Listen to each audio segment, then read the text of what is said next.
So, ayan guys. Ubi halaya.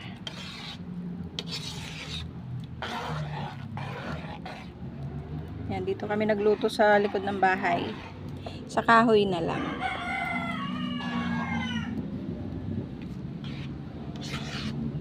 Yan, first time kong magluto nito. Gusto ko kasi i-try magluto. Kaya ayan, nagluto kami ng ganito.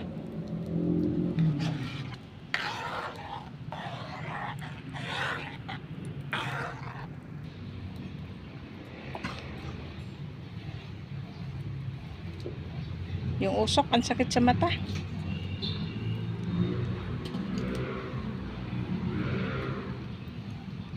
Halo kay ube, halo kain mo ng todo.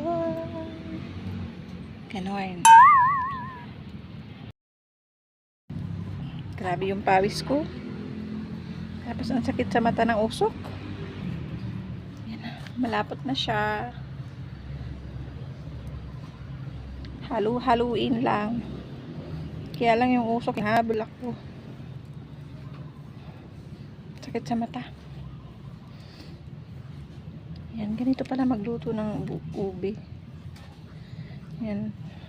Tiyaga lang maghalo. Yan.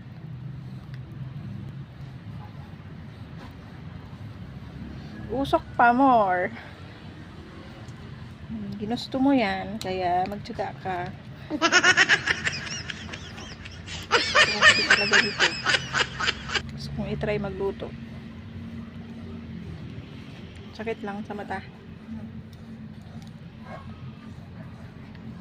Halo kain lang daw.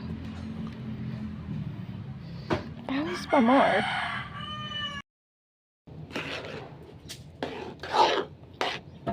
Yan, malapit na. Malapot na.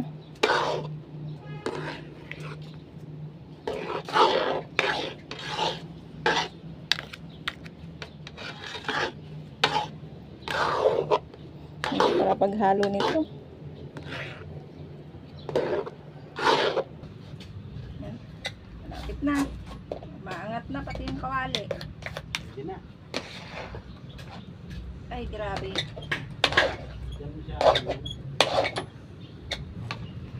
Pala madali talaga yung magkuha ng ganito.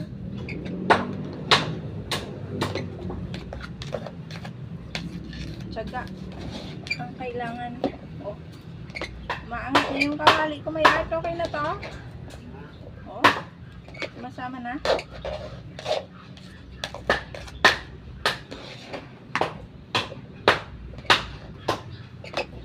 Aray, makangalay sa balakang. Uy, nalito ka na.